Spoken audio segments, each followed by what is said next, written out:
To have a good looking lawn, you need to give it the maintenance it deserves. And what makes that even more difficult is gardening on a slope. Ooh. What you see as a dusty, weedy site, well, I see that as a site full of potential.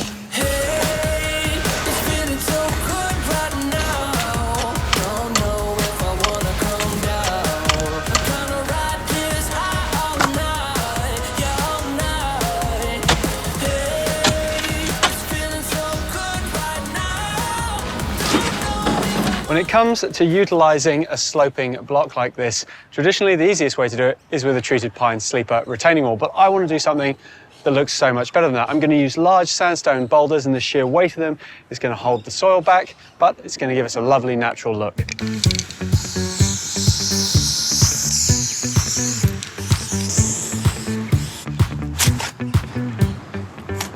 When you're placing big rocks like this, you definitely need a crane to help you out. It does make it look a little bit lighter than it is, so when it's down, that's it, it's not going to move. You want to get it right first time, so stand back, take a good look at it, and then commit. Yep.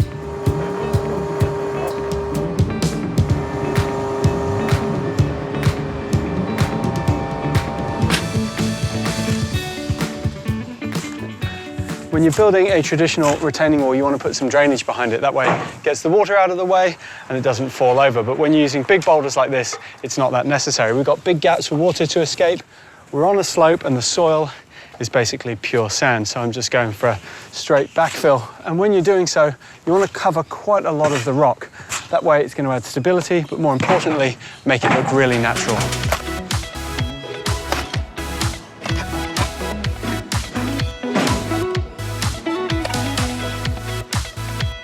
The last of our rocks in, and the nicely backfilled, this garden is starting to take shape, and it's much cheaper than you might think. All of these boulders supplied and craned in for $700. But now the good part, we're going to soften it all with lots of planting.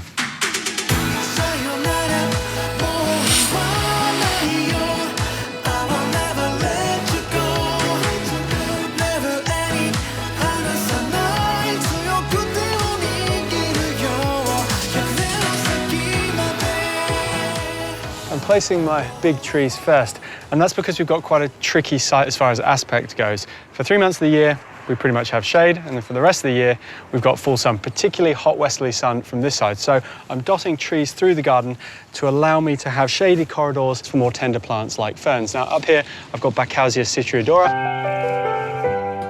amazing lemon-scented foliage, and then Buckinghamia, which has a great flower which is going to attract birds.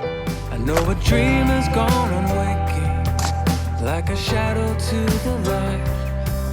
Then I laid you down in a dream last night. For our mid-sized plants, I'm using a combination of natives and exotics. For the exotic plants, we've got Raphiolepis indica. That is a bulletproof plant, and I planted it along the side of the house just to soften the brickwork. For our natives, I've got Dorianthes excelsa. Now this has got great sword-like leaves and gets quite big, so it's going to be super dramatic. Then nestled in front of some of the rocks, I'm using the silver lady fern. This is just going to get extra protection from those rocks and the westerly sun, but make this garden feel like it's been here for years.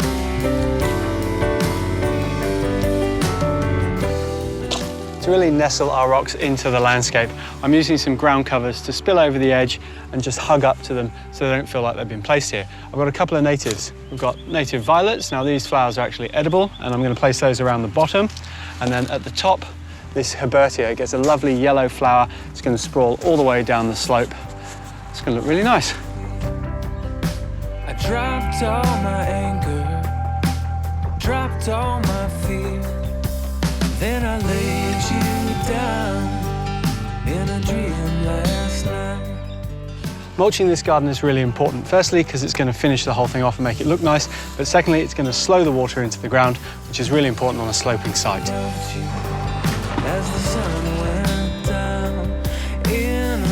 Before we started any work here, I was harping on about the importance of street appeal, and I think this garden goes to prove my point exactly.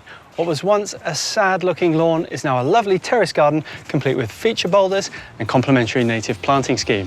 So if your front lawn isn't working for you, well, why not try something different?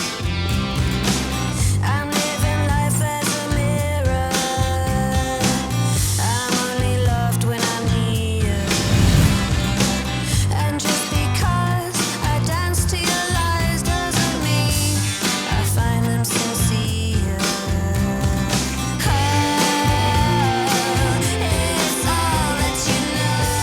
If you're looking for a great DIY-friendly project that you can tackle in a day, you can't go past a coffee table build. And the one I've got in mind is an absolute winner because all the hard work is already done for you. Why? Because it's a grate. It's a grate and it's a crate. In fact, it's 4 crates to be precise. The good news, 90% of all the hard work is done. The bad news, you still need to assemble it. And that means I need to start putting all these crates together.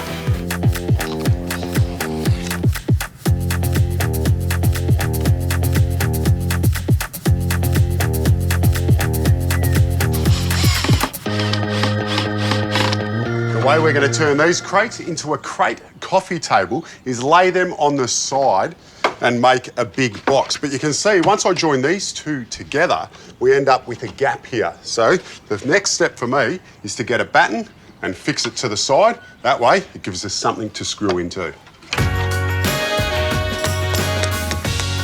I've just used some 15mm bullet head nails to hold this packer in place with some PVA glue.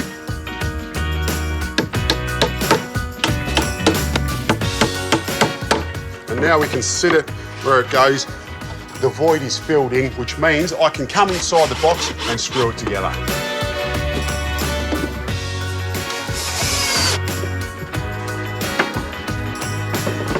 Ha!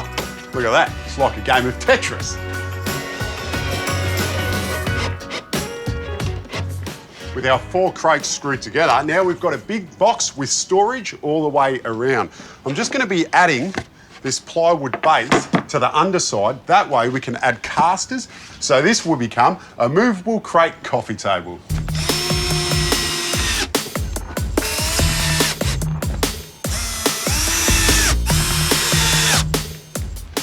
Let's give this a road test.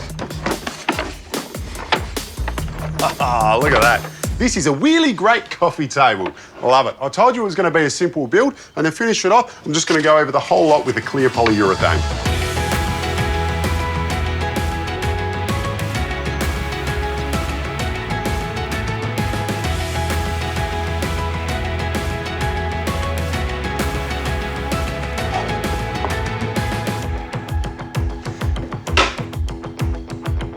And I've just used a couple of spare slats to adjust the height of where I want this vase. And I must say, this is a very stylish and easy to make coffee table that I think would be a statement in any living room.